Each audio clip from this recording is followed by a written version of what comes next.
البدع والأهواء، أهل البدع العقائدية وأهل البدع السياسية. نقول بيننا وبينكم السلف، بيننا وبينكم الكتب، كان فيقول البدع بيننا وبينكم. بسم الله الرحمن الرحيم. إن الحمد لله نحمده ونستعينه ونستغفره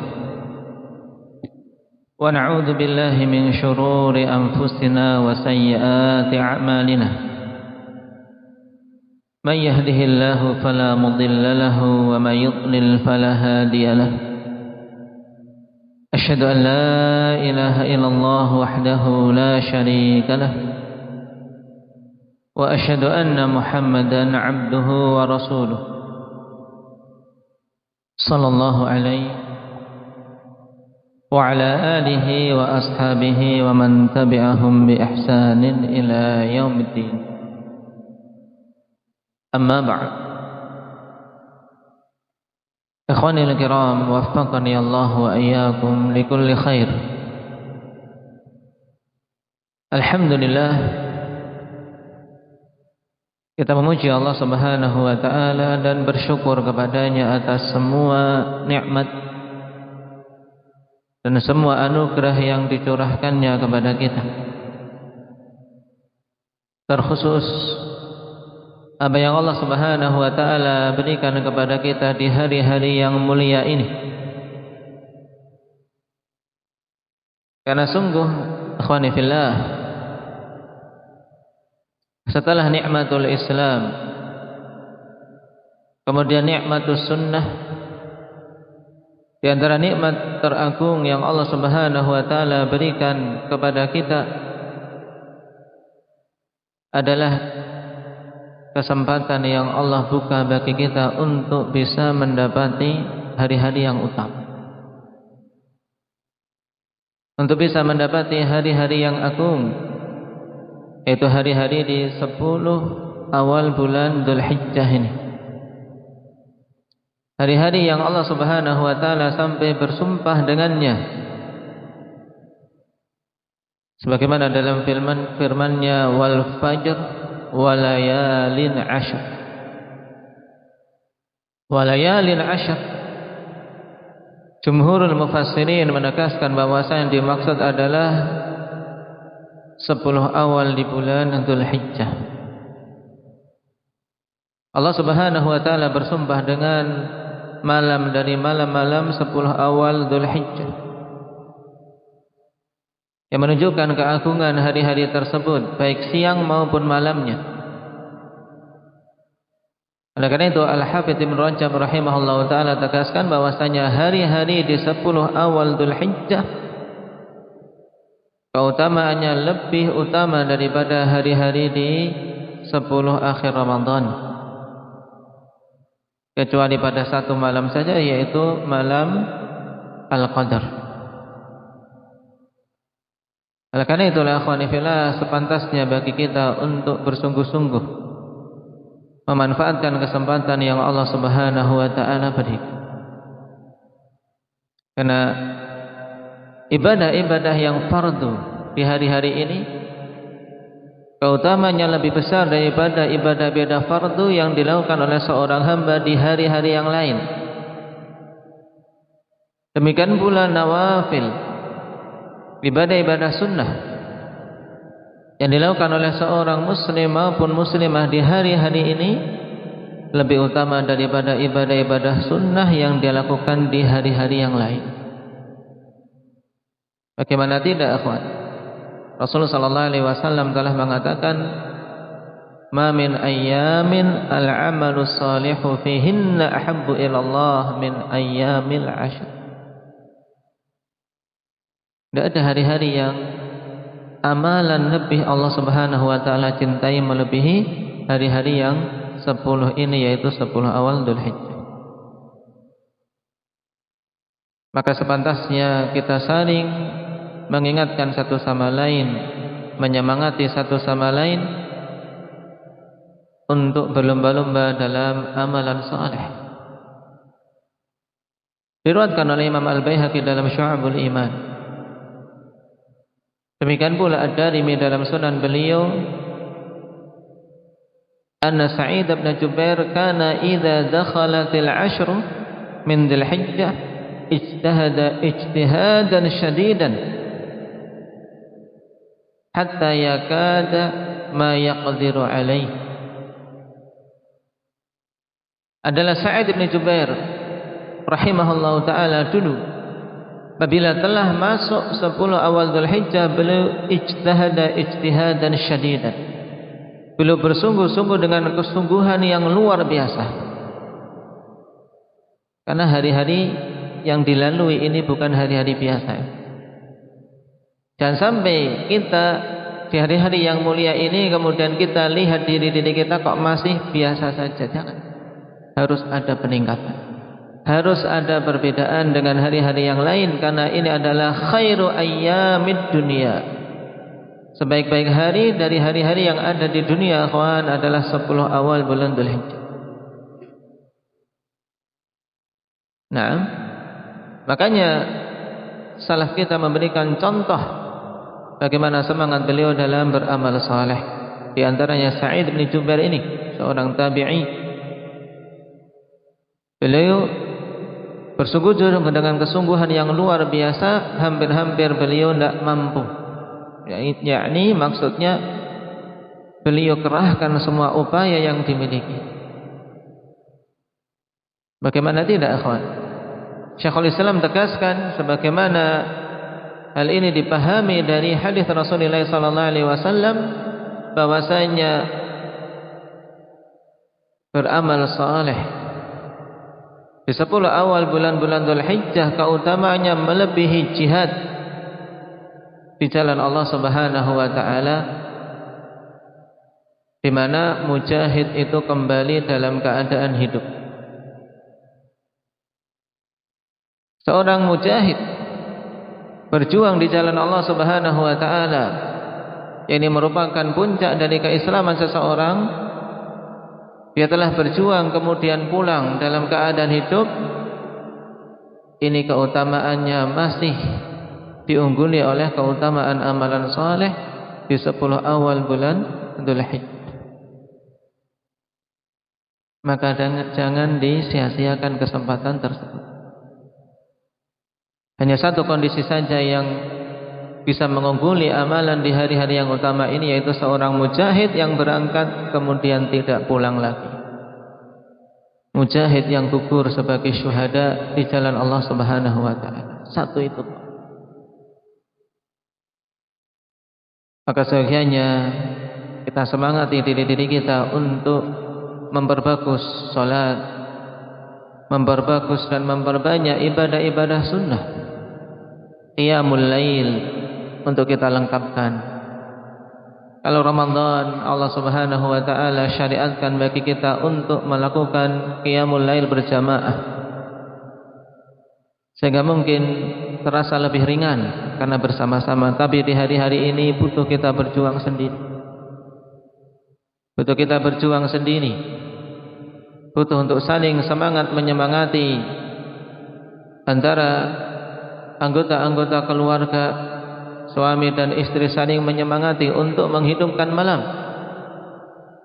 Sampai-sampai Hasan Al-Basri rahimahullahu ta'ala menegaskan, jangan kalian matikan lampu di 10 hari di awal Dzulhijjah ini. Maksudnya hidupkan malam untuk ibadah. Kalau manusia bersemangat di 10 akhir Ramadan, maka sepantasnya pada hari-hari yang mulia ini, akhwan, kita juga bersemangat, bahkan hendaknya lebih. Naam. Sebelum datang hari di mana seorang menyesali waktu-waktu yang berlalu. Antaqula nafsu ya hasrata ala ma farrattu fi jambillah wa in kuntu laminas sakhirin, aw taqula law anna Allah hadani lakuntu minal muttaqin. Sebelum datang hari di mana jiwa itu menyesal dengan penyesalan yang mendalam, ya hasrata ala ma farrattu fi jambillah. Betapa meruginya aku terhadap apa-apa yang aku sia-siakan dulu ketika hidup di dunia terkait kewajiban-kewajiban yang Allah Subhanahu wa taala tetapkan, menyanyiakan dalam peribadatan. Wa in kuntu laminas sakhirin, di mana dulu aku termasuk orang yang suka mengolok-olok syariat Allah Subhanahu wa taala. Kemudian juga menyesali dan berangan-angan untuk bisa menjadi orang yang bertakwa.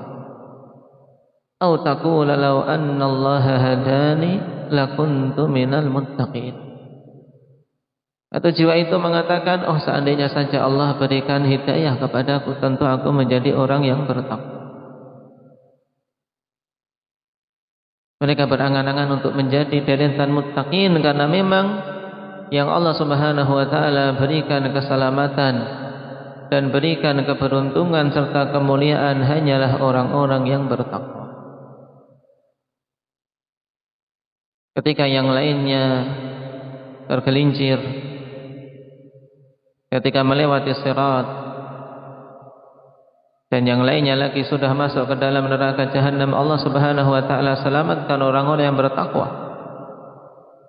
Wa in minkum illa wariduha kana ala rabbika hatman maqdiya thumma nunajjil ladzina taqaw wa nadharu adh-dhalimina fiha jithiya. Pasti semua kita akan melewati sirat yang dipanjangkan di atas neraka jahanam, dan Allah Subhanahu wa taala selamatkan orang-orang yang bertakwa. Kemudian dibiarkan orang-orang yang zalim mereka berlutut, dibiarkan sebagiannya masuk ke dalam neraka karena kezalimannya. Nasallallahu al-afiyata wassalamah. Barakallahu fiikum. Dan alhamdulillah kita juga bersyukur pada Allah Subhanahu wa taala atas kemudahan yang diberikan sehingga kita bisa bermajlis kembali di masjid yang semoga Allah Subhanahu wa taala berikan keberkahan padanya ini, untuk mempelajari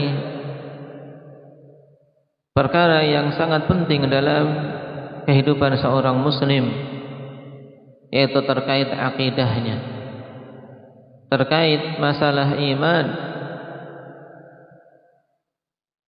Yang perkara ini akhwanifillah, dulu para sahabat radhiyallahu anhum bersimpuh di sisi Rasulullah sallallahu alaihi wasallam untuk mempelajarinya dan menjadikan perkara awal dari perkara-perkara yang mereka ambil dari Rasulullah sallallahu alaihi wasallam. Oleh karena itulah kita diperintahkan untuk beriman, berakidah sebagaimana para sahabat berakidah. Inilah tolak ukur seorang berada di jalan hidayah dalam masalah akidah, ketika mereka beriman dan berakidah sebagaimana akidah para sahabat. Fa in amanu bimithli ma amantum bihi faqad ihtadaw. Jika mereka mau beriman, berakidah seperti apa yang kalian imani wahai para sahabat, tentu mereka adalah orang-orang yang mendapatkan hidayah. Naam. Dan pembahasan terakhir akhwanifillah yang kita ambil dari pembahasan akidah yang dipaparkan oleh Imam Al-Barbahari rahimahullahu taala, yaitu terkait Nabiullah Adam dan kisah bagaimana beliau dikeluarkan dari jannah.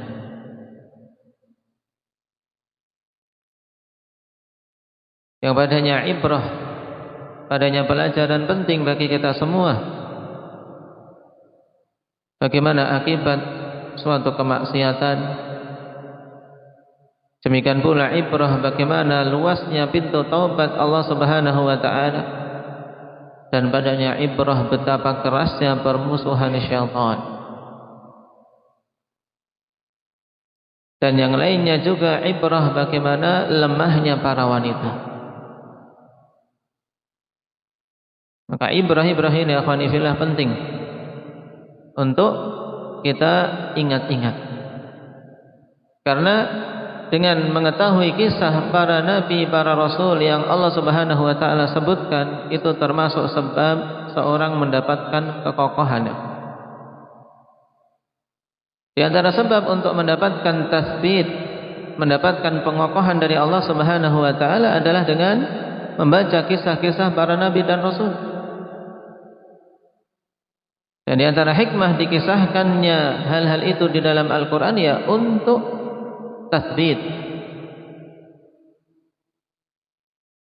Allah Subhanahu wa taala katakan di akhir-akhir surat Hud, "Kadzalika naqussu 'alaika min amba'ir rusuli ma nuthabbitu bihi fu'adak." Demikianlah kami ceritakan kepada engkau wahai Nabi Muhammad sallallahu alaihi wasallam kisah-kisah tentang para rasul untuk apa? Nuthabbitu bihi fu'adak, untuk kami kokohkan dengannya hatimu wahai Rasul, untuk mengambil ibrah, mengambil pelajaran. Para wanita ketika mendengar kisah bagaimana sampai Nabiullah Adam tergoda oleh bujuk rayu iblis ternyata dari sisi Hawa, maka hendaknya para wanita berhati-hati jangan sampai menyeret suaminya ke perkara-perkara mungkar. Dan sebaliknya pula para lelaki berhati-hati jangan sampai gara-gara mengikuti keinginan istri, keinginan wanita, dia terjatuh dalam kemaksiatan-kemaksiatan. Ini penting. Laula Hawa lam yakhun untha zawjahad dahr. Kalau seandainya bukan karena Hawa, tidak ada satu wanita pun yang mengkhianati suaminya sepanjang masa.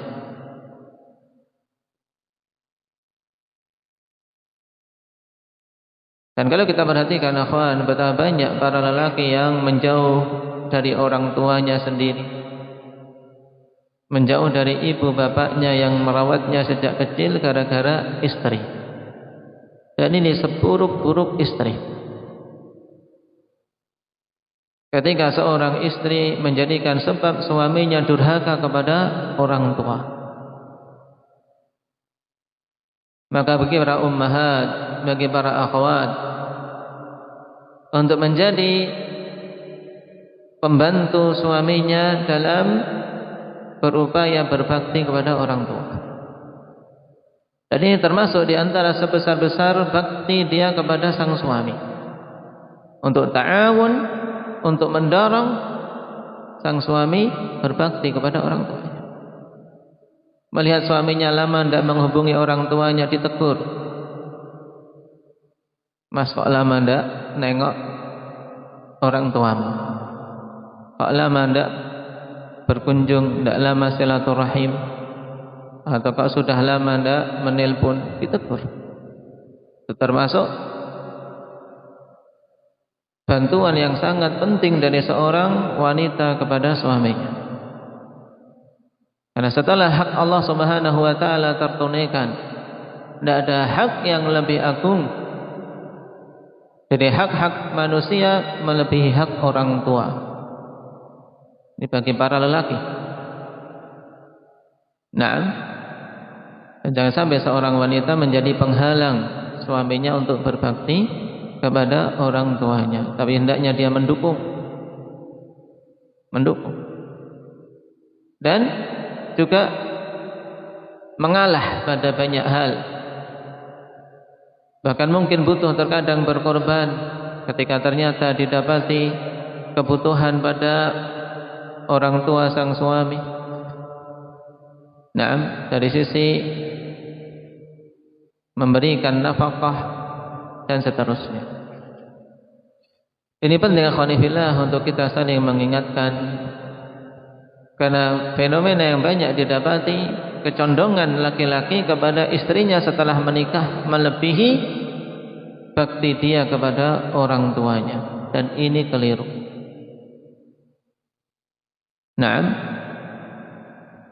Barakallahu fiikum. Sekarang kita masuk pada pembahasan berikutnya. Qala al-Imam Al-Barbahari rahimahullahu taala, wal imanu bil Masihid Dajjal wal imanu binuzuli Isa ibn Maryam alaihi salam yanzilu fayaqtulu ad-dajjala wa yatazawwaj wa yusalli khalfal qa'imi min ali Muhammadin sallallahu alaihi wasallam wa yamutu wa yadfinuhul muslimun.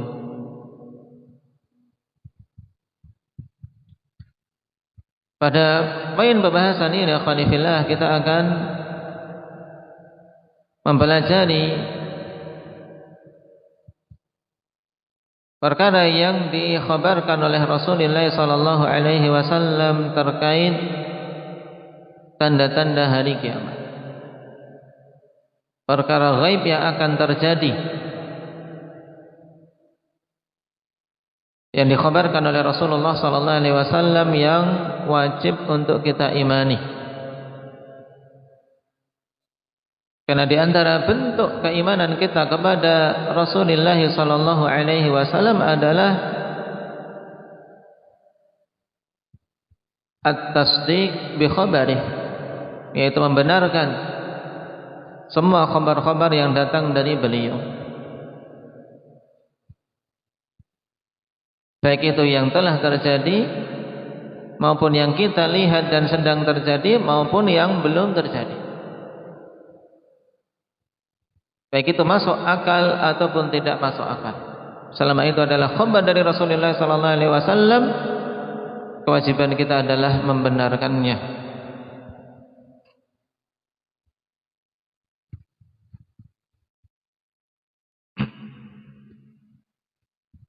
Baik. Perkara pertama ikhwan yang dipaparkan oleh Imam Al-Barbahari, wal imanu bil Masihid Dajjal, keimanan tentang akan keluarnya kelak di akhir zaman Al-Masihud Dajjal, yang juga dikenal dengan Al-Masihud Dhalalah. Karena Al-Masih ada dua jenis ikhwani fillah, yaitu Al-Masihud Dhalalah, inilah Al-Masihud Dajjal, dan Al-Masihul Haq, yaitu Al-Masih Isa ibn Maryam. Adapun Al-Masihud Dajjal, Dajjal diambil dari kata Dajjal, yaitu bermakna kadzib, bermakna dusta. Dajjal dalam bentuk sighah mubalaghah, menunjukkan kasratu kadzibih, yaitu sangat banyak kedustaannya, sangat banyak pemalsuan-pemalsuan yang dia lakukan yang menipu manusia. Ini Dajjal.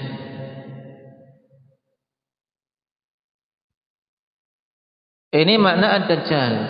Dinamakan Dajjal karena saking banyak tipuan dia dan fitnah yang dia bawa. Dan Rasulullah sallallahu alaihi wasallam telah tegaskan bahwasanya semenjak diciptakannya langit dan bumi tidak ada fitnah yang lebih besar melebihi fitnatul Masihid Dajjal.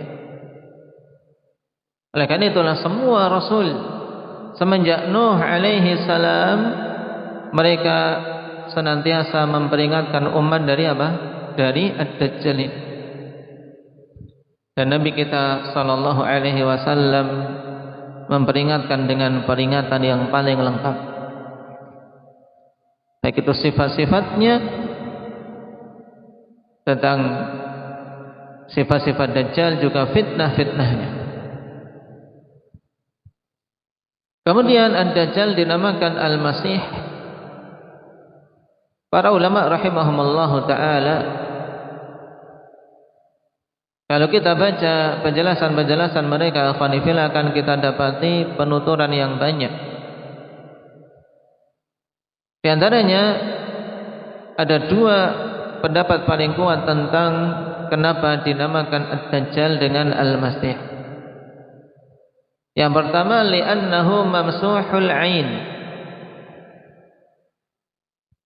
Mamsuhul ain, yaitu a'warul ain, matanya cacat, buta sebelah. Kemudian pendapat yang kedua yang juga memiliki sisi kekuatan, limashihil arda hina khurujih. Dikarenakan Dajjal ini ketika keluar dia menapaki semua penjuru bumi. Li'annahu masaha dhahral ard, yaitu dia menapaki semua penjuru bumi, dia jelajahi semuanya. Tidak ada yang terkecuali, ya ikhwani fillah, kecuali 4 tempat. Rasulullah sallallahu alaihi wasallam mengkhabarkan bahwasanya 4 tempat tersebut adalah Makkah dan Madinah, kemudian Masjidil Aqsa dan Jabalut Tur, Gunung Tur. Kita kenal dengan Gunung Tursina.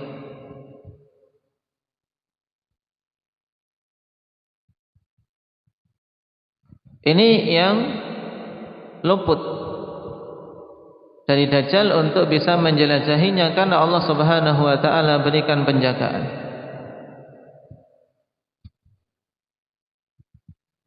Sebagaimana dikeluarkan oleh Imam Ahmad rahimahullahu taala dari Junadah bin Abi Umayyah. Beliau mengatakan, "Ataitu rajulan min ashabi Rasulillah sallallahu alaihi wasallam. Fakultu lahu hadithni hadithan sami'tahu min Rasulillah sallallahu alaihi wasallam fid Dajjal. Wala tuhaddithni an ghairik wa in kana indaka musaddiqa." Aku mendatangi seorang laki-laki dari sahabat Nabi sallallahu alaihi wasallam.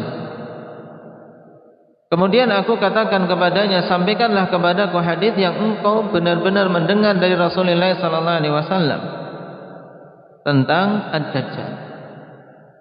Dan jangan engkau sampaikan hadis yang engkau dengar dari selainmu. Yani minta hadis yang didengar langsung oleh sahabat tadi dari mulut Nabi sallallahu alaihi wasallam. Faqala, maka beliau mengatakan, sami'tu Rasulullah sallallahu alaihi wasallam anzartukum fitnatan Dajjal. Falaysa min nabiyyin illa anzarahu qaumahu aw ummatahu. Aku peringatkan kalian dari fitnah Dajjal. Sebab tidak ada seorang nabi pun kecuali dia telah memperingatkan umatnya, telah memperingatkan kaumnya dari fitnah Dajjal ini. Wa innahu Adam ja'dun a'war 'ainil yusra. Wa innahu yumtiru wa la yumbitu syajarah. Wa innahu yusallatu ala nafsin fayaqtuluha thumma yuhyiha wa la yusallatu ala ghairiha. Wa innahu ma'ahu jannatun wa nar wa nahrun wa ma' wa jabalu khubzin. Di antara sifat yang disebutkan oleh Nabi sallallahu alaihi wasallam dalam hadis ini bahwasanya dia itu Adam Ja'ad, a'war 'ainil yusra, pada sebagian riwayat a'war 'ainil yumna. Tidak ada pertentangan padanya, akhwan, karena a'war itu adalah ungkapan untuk menunjukkan cacat pada mata. Di mana memang kedua mata Dajjal itu cacat, dalam kondisi buruk. Satunya tidak melihat, yang satunya bisa melihat tapi bentuknya buruk karena melotot menonjol. Jadi keduanya, baik kanan maupun kiri, kedua-duanya cacat. Maka kita dapati pada sebagian hadis dikatakan a'warul 'ainil yumna, cacat mata sebelah kanannya. Yang lainnya lagi yang kita baca dalam Musnad Ahmad ini a'waru 'ainil yusra, cacat sebelah kirinya karena kedua-duanya cacat. Satunya memang tidak melihat, satunya bisa melihat tapi apa? Bentuknya buruk. Nah, menonjol. Demikian pula Nabi sallallahu alaihi wasallam menyebutkan sebagian fitnah dalam hadis ini yang insyaallah nanti akan kita baca lebih lengkap pada hadis yang diriwayatkan oleh Imam Muslim dari Nawas bin Sam'an radhiyallahu anhu. Syahidnya dari hadis ini, di akhir hadis Rasulullah sallallahu alaihi wasallam mengatakan yalidu fiha kullu manhalin illa arba'a masajid.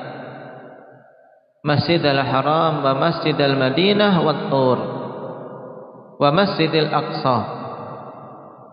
Wa in syakala 'alaikum aw syubbih fa innallaha laisa bi'awar. Sesungguhnya Dajjal itu akan melewati semua tempat kecuali 4 masjid, yaitu Masjidil Haram di Mekah, Masjidil Madinah jelas, dan Mekah dan Madinah secara umum datang hadis, bukan masjidnya saja, bahkan Mekah secara umum dan Masjid Madinah secara umum. Di setiap pintu-pintu masuknya para malaikat menghunuskan pedang menjaga jangan sampai Dajjal masuk ke kota tersebut. Kemudian Wat-Tur, yaitu Gunung Tursina, dan yang keempat Masjidil Aqsa. Ini 4 tempat yang tidak bisa didatangi oleh Dajjal. Kemudian Nabi SAW memberikan kaidah untuk membedakan Dajjal dengan sesembahan yang hak. Apabila seorang ragu-ragu atau mulai terkecoh oleh fitnah Dajjal, kata Nabi sallallahu alaihi wasallam, fa in syakala 'alaikum aw syubbih fa innallaha laisa bi'awar. Jika rancu atas kalian tentang perkara Dajjal, ketahuilah bahwasanya sungguhnya Allah yang hak itu tidaklah a'war, tidaklah cacat matanya. Oleh karena itulah para ulama rahimahumullahu ta'ala menegaskan dengan hadis ini ditetapkan di sisi ahli sunnati wal jamaah keyakinan terkait asma wa sifat, bahwasanya ahli sunnah meyakini bahwa Allah subhanahu wa ta'ala maha melihat, dan kita tetapkan sifat mata bagi Allah subhanahu wa ta'ala, mata yang sempurna yang tidak sesuai dengan mata-mata para hambanya, yang tidak boleh kita samakan dan kita tidak boleh membagaimanakan atau bertanya-tanya bagaimana. Tayyib. Di antara hadis yang paling lengkap ikhwanifillah mengisahkan tentang Dajjal adalah yang diriwayatkan oleh Imam Muslim rahimahullahu taala dari Nawas bin Sam'an. Oleh karena itulah kita baca hadis tersebut karena banyaknya faedah yang terkandung di dalamnya. Tentang berita Dajjal, demikian pula tentang sebab untuk seorang bisa selamat dari fitnahnya. Kata Rasulullah sallallahu alaihi wasallam,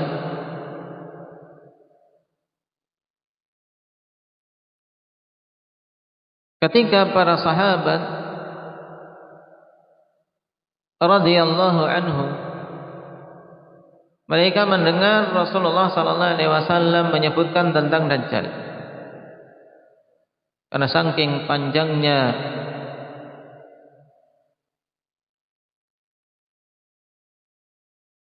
peringatan dari Rasulullah sallallahu alaihi wasallam ini, sampai suara beliau terkadang menurun, terkadang mengeras. Fa khaffadha fihi wa rafa' hatta dhanannahu fi ta'ifatin nakhl. Karena saking seriusnya Nabi sallallahu alaihi wasallam meringatkan tentang Dajjal, menunjukkan betul-betul peringatan, bukan peringatan dari sesuatu yang sepele. Sampai-sampai tergambar pada benak para sahabat itu seakan-akan Dajjal itu berada di rumpunan pohon kurma, saking dekatnya. Karena Nabi betul-betul jelaskan tentang fitnah Dajjal. Falamma ruhna ilaihi arafa dzalika fina. Maka tatkala kami mendatangi Nabi sallallahu alaihi wasallam lagi, maka Nabi sallallahu alaihi wasallam tahu kekhawatiran tersebut pada diri kami. Maka Nabi katakan, "Ma sya'nukum?" Bagaimana kabar kalian? Atau bagaimana keadaan kalian kok kelihatan dipenuhi dengan kekhawatiran setelah mendengar tentang Dajjal? Qulna ya Rasulullah, dzakarta Dajjal ghadatan fa khaffatta fihi wa rafa'ta hatta dhanannahu fi ta'ifatin nakhl. Wahai Rasulullah, engkau menyebutkan tentang Dajjal di pagi hari, kemudian engkau melirihkan suara, kemudian engkau menaikkan suara. Terkadang lirih, terkadang mengeras. Sampai-sampai kami menyangka Dajjal itu sudah berada di rumpunan pohon kurma. Faqala ghairud Dajjal akhwafuni alaikum. Iyakhruj wa ana fikum fa ana hajijuhu dunakum wa iyakhruj wa lastu fikum famru'un hajiju nafsih wallahu khalifati ala kulli muslim. Bukanlah Dajjal yang lebih aku takuti menimpa kalian. Dan konteks yang seperti ini ikhwan banyak kita dapati dalam hadis Nabi sallallahu alaihi wasallam, di mana Rasul sallallahu alaihi wasallam kabarkan kepada para sahabat, di sana ada hal-hal yang lebih mengkhawatirkan beliau menimpa umat ini, atau terkhusus menimpa para sahabat. Nah, dalam hadis ini ketika para sahabat khawatir tentang Dajjal, Rasul sallallahu alaihi wasallam mengatakan, aku tidak khawatir fitnah Dajjal itu menimpa kalian. Kenapa? Karena kalau dia keluar dalam keadaan aku berada di tengah-tengah kalian, akulah yang akan membela kalian. Ana hajijuhu dunakum, aku yang akan menjadi hujjah, yang akan menghujat dia, akan membongkar kedustaan-kedustaannya. Tidak perlu takut kalau Nabi sallallahu alaihi wasallam masih hidup. Dan bila dia keluar dalam keadaan aku sudah tidak berada di tengah-tengah kalian, maka masing-masing manusia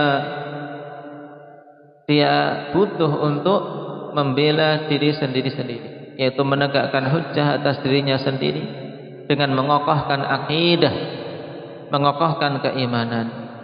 Dan Allah Subhanahu wa taala lah yang akan membela dan memberikan pertolongan pada setiap muslim.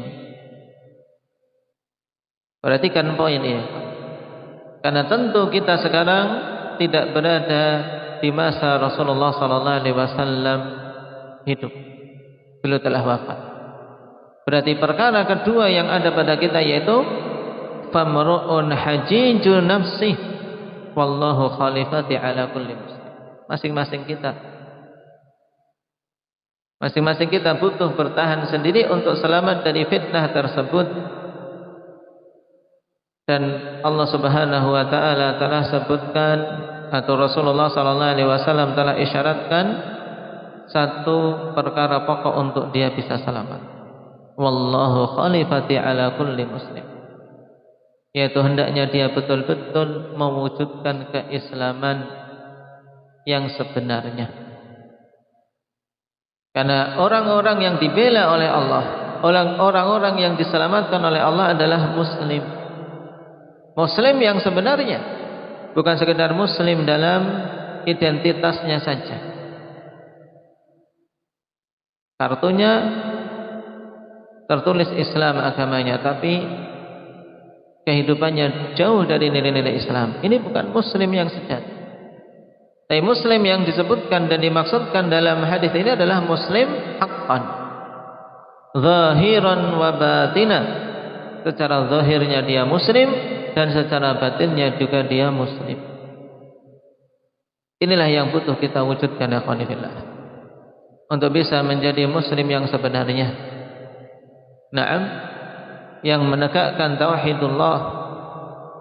Demikian pula mencontoh Rasulullah sallallahu alaihi wasallam pada semua peribadatan kita dan pada muamalah kita serta pada tindak tanduk kita. Karena Islam itulah yang dibawa oleh Rasul sallallahu alaihi wasallam. Islam itu bukan hanya sekedar ketika kita berada di masjid.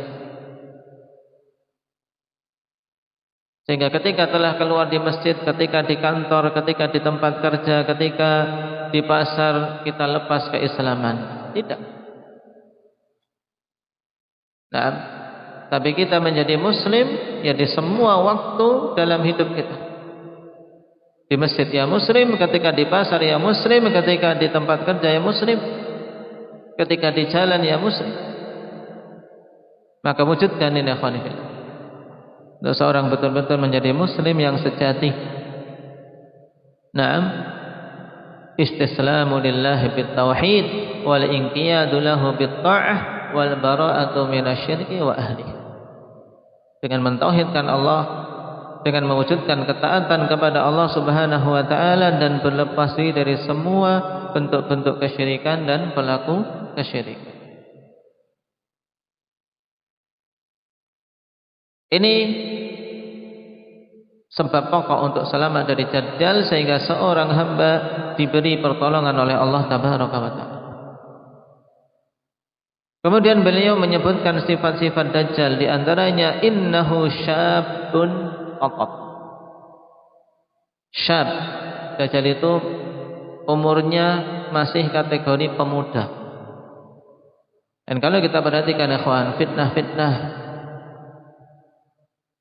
yang terkait pada agama ini munculnya dari para pemuda-pemuda. Fitnatul Khawarij. Rasul sallallahu alaihi wasallam peringatkan dengan peringatan yang sangat banyak. Apa sifat mereka? Di antaranya hudatsaul asnan. Yaitu para pemuda-pemuda yang umurnya masih belia, anak-anak muda. Yang mereka memiliki semangat tapi tidak memiliki bekal yang cukup. Yang masih mengedepankan semangat saja dengan kehati-hatian yang sangat kurang dalam berucap. Memang lebih berani, kenapa? Karena tidak dipikir panjang.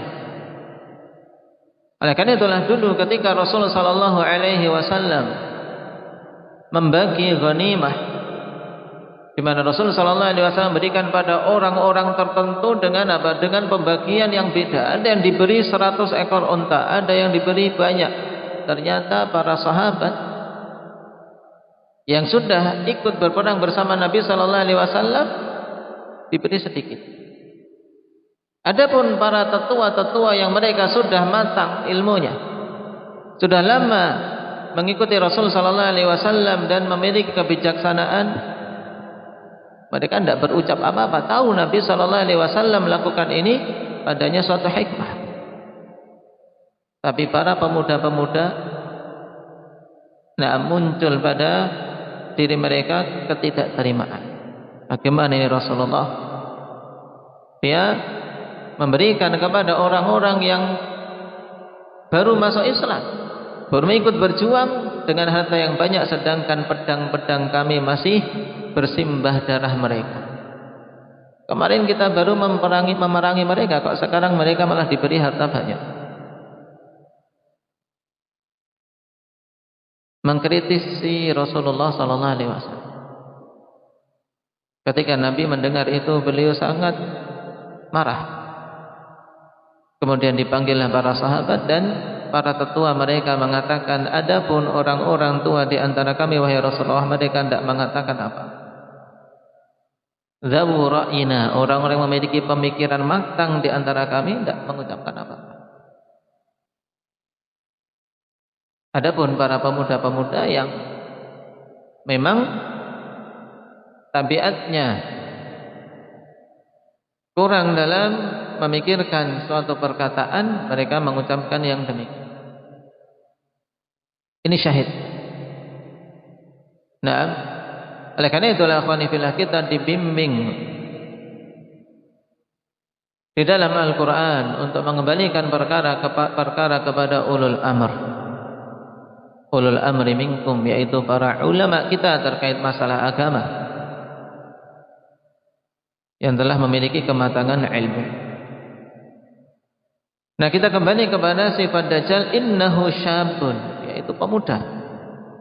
Dan batasan ukuran muda, kawan, kalau secara lughah Arabiyah, syab, dikatakan syab itu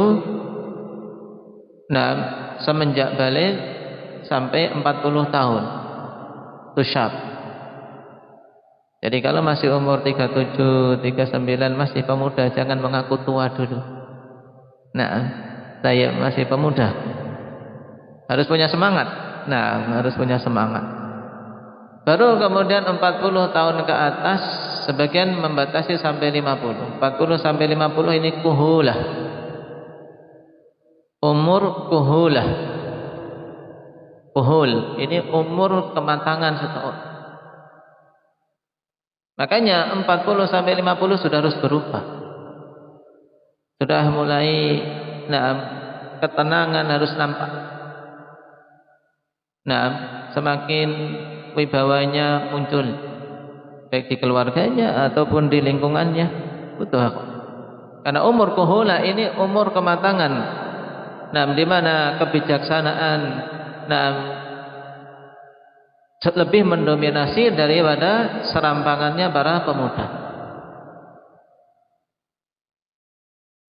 Kemudian baru di atas itu syaikhukhah. Ini sudah mulai melemah. Maka di antara hikmah Rasulullah sallallahu alaihi wasallam diutus setelah umur apa? Umur 40 tahun. Nabi kita Muhammad sallallahu alaihi wasallam diutus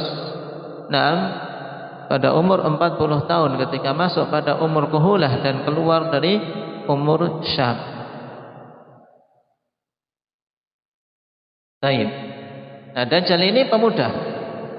Qatat itu pendek. Ya, pendek. Pemuda yang pendek. Ainuhu tafi'ah. Matanya buta sebelah. Ka'anni usyabbihuhu bi'Abdul Uzza ibni Qatan. Seakan-akan aku menyerupakannya dari sisi perawakan dengan seorang yang hidup di masa jahiliyah namanya Abdul Uzza ibnu Qatan. Ini orang yang hidup di masa jahiliyah.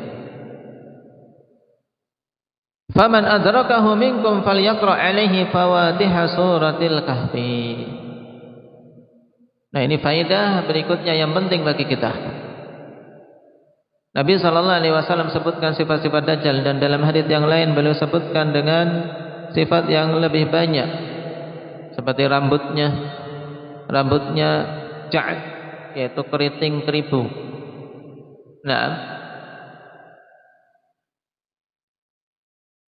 Dan dalam hadis riwayat Ahmad dari sisi warna kulitnya dikatakan Adam, yaitu warnanya kecoklatan.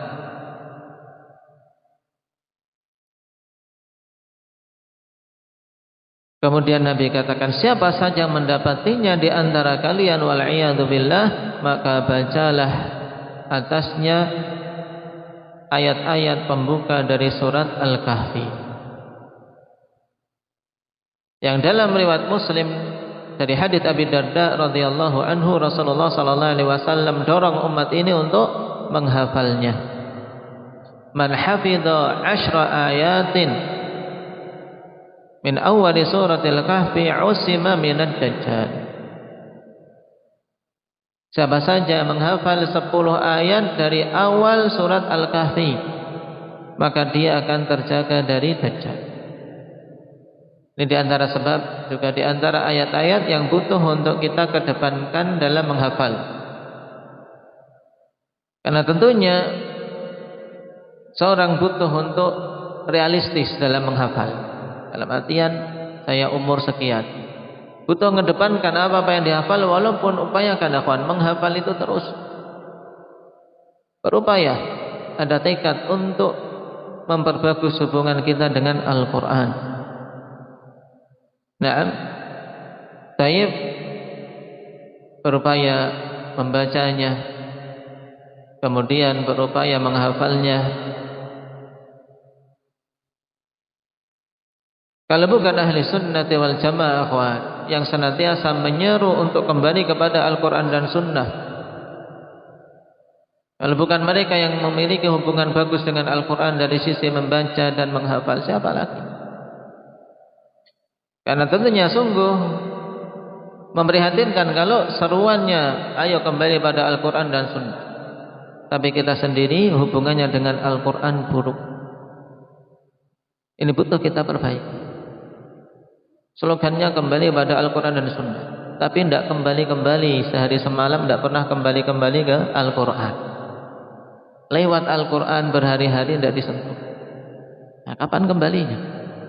Kembalinya cuma di media sosial, tertulis di status, tertulis di channel-channel, kalau dia admin channel, kembali ke Al-Quran dan Sunnah. Ternyata sehari sepekan tidak baca Al-Quran, gimana kembalinya?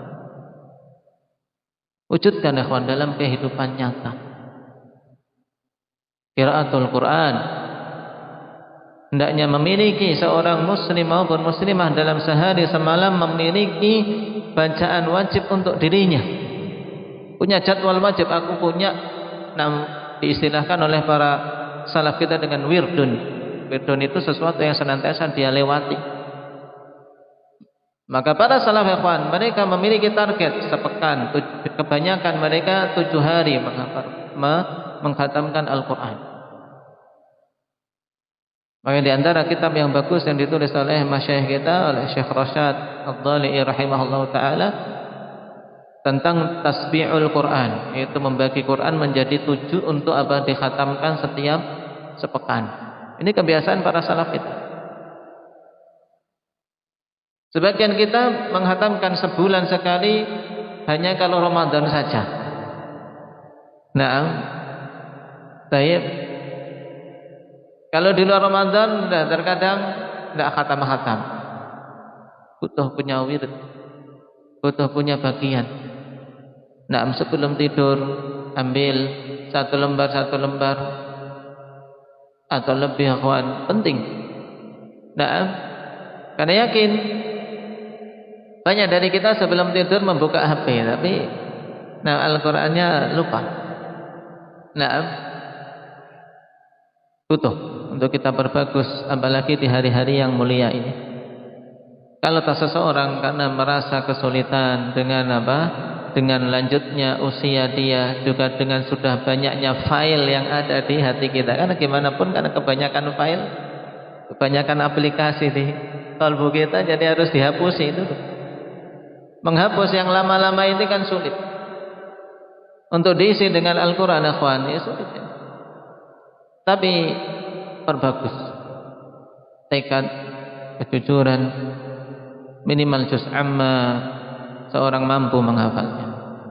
Kemudian ini ambil surat-surat atau ayat-ayat yang datang nas dari Nabi sallallahu alaihi wasallam tentang keutamaan. Di antaranya 10 awal surat Al-Kahfi. 1 sampai 10 dihafal. Insyaallah seorang kalau jujur menghafal, ikhwan, dia tidak akan pernah tidak akan pernah merasa bosan. Setelah selesai 10 ingin nambah terus. Kalau dia menghafal kok bosan, ini ada cacat, mesti ada salah dalam diri kita. Karena seharusnya seorang menghafal Al-Quran, satu ayat dari juz 30, kemudian dia bagus, niatannya bagus, ikhlas, yakin akan tertarik untuk berikutnya, terus. Karena amalan soleh ketika diterima oleh Allah Subhanahu Wa Taala akan menarik untuk beramal soleh berikutnya. Dan Al-Quran bagi hati-hati yang bagus, hati ini tidak akan pernah merasa kenyang dengannya. Sebagaimana dikatakan oleh Utsman bin Affan radhiyallahu anhu, "Lau tahurat qulubuna ma syabi'na min kitabillah." Seandainya hati-hati kita ini bersih, kita tidak akan pernah merasa puas, tidak akan pernah merasa kenyang dari kitab Allah. Ingin terus. Maka itu yang butuh kita berbagus hubungan kita dengan Al-Quran. Karena kita mengaku sebagai muslim, sebagai sunni, ditambah lagi salafi, butuh mengikuti para salaf dengan jujur. Di antaranya berbagus hubungan dengan Al-Quran. Rasulullah sallallahu alaihi wasallam, salaf kita yang paling bagus, beliau sampai mengeluhkan tentang umatnya, yang banyak menghajar Al-Quran, apalagi di akhir zaman, yaitu meninggalkan Al-Quran. Nah, baik. Inna qaumi ittakhadhu hadzal qur'ana mahjura. Wahai Rabbku, sungguhnya kaumku telah menjadikan Al-Qur'an itu sesuatu yang mahjur, sesuatu yang ditinggalkan. Nah, padahal begitu banyak keutamaannya, akhwan. Satu huruf itu 10 kebaikan. Satu huruf. Kalau seorang membacanya di pagi hari setelah sholat subuh, satu ayat kan naqah. Satu ayat itu ibarat engkau dapat seekor unta. Rizki. Nah, antum tinggal hitung berapa ayat yang dibaca, itulah jumlah unta-unta yang antum kumpulkan di pagi hari. Maka waktu pagi hari itu waktu yang mubarak, waktu yang penuh dengan keberkahan. Nah, butuh kita manfaatkan. Dan butuh kejujuran, akhwat. Nah, seorang aku pagi hari kerja, persiapan untuk ke pasar. Ada hal yang bisa dia lakukan. Cari ayat-ayat yang mudah, juz amma sambil jalan, naik motor. Dari ayat-ayat Al-Qur'an yang dihafal tetap masuk dalam keumuman membaca Al-Qur'an setelah sholat subuh. Karena kuatnya ihtisab, kuatnya rasa harap dari seorang hamba, akhwat, untuk meraih keutamaan, itu akan mendorong dia berupaya memanfaatkan pintu-pintu yang Allah bukakan untuknya. Sehingga ketika diseru untuk beramal soleh, tatkala dia tidak mampu untuk melakukan hal yang perfect, hal yang sempurna, maka dia mencari jalan yang lain. Yang sempurna tentunya seorang habis sholat subuh duduk di masjid sampai waktu duha. Ketika tidak mampu itu, ya dia gunakan waktu yang lain atau gunakan kesempatan dia. Ketika menyiapkan dagangannya, tetap lisannya membaca dari ayat-ayat Al-Qur'an yang dia hafal, zikir-zikir pagi. Kenapa? Tidak dipersyaratkan, ya kawan, seorang harus duduk. Sebagaimana kalimat yang masyhur, ma la yudraku kulluh la yutraku jul. Kalau kita tidak bisa meraih secara sempurna keseluruhannya, jangan ditinggalkan keseluruhannya, ambil yang kita mampu. Apalagi di hari-hari yang mulia ini butuh kita butuh kita betul-betul jeli memanfaatkan setiap waktu demi waktu yang ada.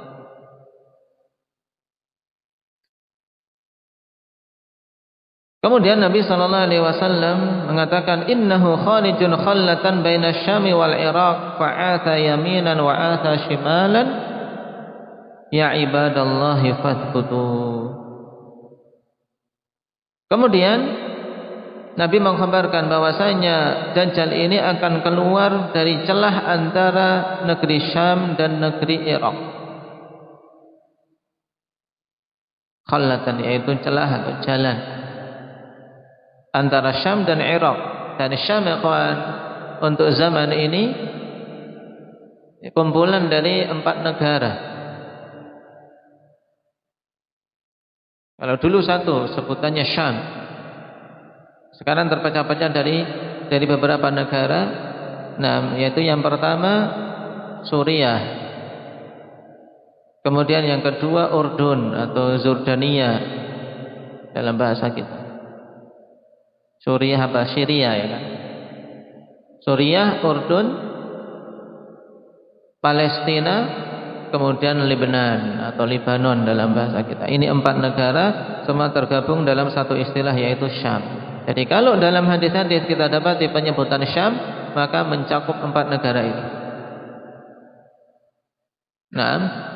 Suriah, Urdun, Palestina dan Libanon. Itu negeri Syam.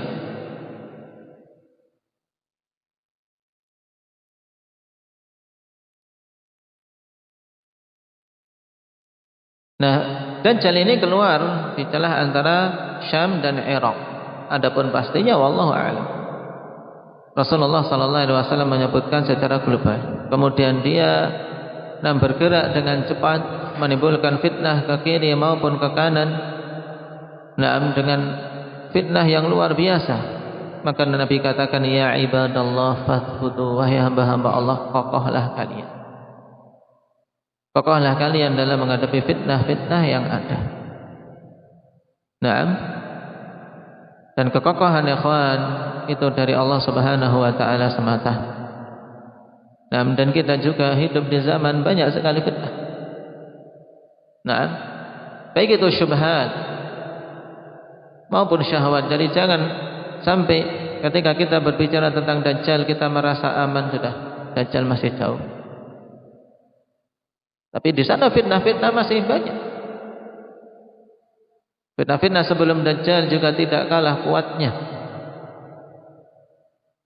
Walaupun kita juga tidak boleh merasa aman dan merasa itu masih jauh, karena kita tidak tahu kapan keluarnya. Tapi yang jelas Dajjal sudah ada. Dajjal sudah ada. Sebagaimana dikhabarkan oleh Tamim Ad-Dari ketika beliau bertemu dengan Dajjal. Dan dikhabarkan oleh Rasulullah sallallahu alaihi wasallam, kemudian dibenarkan oleh Rasulullah sallallahu alaihi wasallam bahwasanya dia temui dalam suatu pulau dalam keadaan terrantai, itulah Dajjal yang kelak ketika telah tiba waktunya dia akan keluar. Dalam hadis yang dikenal dengan hadis jassasah. Hadis jassasah yaitu hewan yang dinamakan dengan jassasah, jasus, yaitu mencari-cari khabar apa yang terjadi di luar sana, sudahkah dekat waktu keluarnya Dajjal. Dan seorang muslim tidak boleh merasa aman dari fitnah. Dan di antara sebab untuk seorang kokoh ya dengan mendekat kepada Allah Subhanahu wa taala, dengan memperbagus ibadah. Dalam hadis Ma'qil bin Yasar radhiyallahu anhu, Rasulullah sallallahu alaihi wasallam katakan, al-ibadatu fil harji ka hijratin ilayya. Ibadah di masa-masa banyak fitnah, banyak pembunuhan di sana sini, itu pahalanya seperti hijrah pada Rasulullah sallallahu alaihi wasallam. Dan kita di masa itu betapa banyak akhwan peperangan di mana-mana, di Yaman, kemudian peperangan di luar Yaman, pertumpahan darah. Dan Nabi sallallahu alaihi wasallam sebutkan zaman secara umum. Maka perbagus ibadah pada masa-masa seperti ini. Al-ibadatu fil harji ka hijratin ilayya, dan pahala hijrah pahala yang agung. Pahala yang agung, dan ibadah di masa-masa banyak fitnah seperti hijrah pada Nabi sallallahu alaihi wasallam. Maka perkuat ihtisab, perbagus ibadah. Kemudian sering-sering kita menoleh kepada kondisi hati kita. Kondisi hati kita. Karena kerasnya hati dengan banyaknya fitnah yang ada, juga kerasnya hati akhwan karena kesibukan-kesibukan yang berkaitan dengan dunia. Ini fenomena yang tidak bisa kita pungkiri. Fenomena yang tidak bisa kita pungkiri. Kalau dulu para sahabat, demikian pula para pendahulu kita, mereka kapan saja membaca Al-Quran atau qiyamul lail didapati pada mereka tangisan-tangisan, karena hati-hati mereka lembut. Mereka dipenuhi dengan rasa takut kepada Allah Subhanahu wa taala karena kuatnya ilmu dan bersihnya hati. Cuman kita terkadang, dan ini kebanyakannya, kita melakukan sholat, yang ada hanyalah gerakan-gerakan zahir. Bahkan ketika kita sendirian pun sulit untuk menikmati sholat tersebut, yang ada hanya melawan kantuk. Melawan kantuk, ini masih ngantuk, ini ndang cepat selesai 11. Ini tahapan kita, tapi berusaha.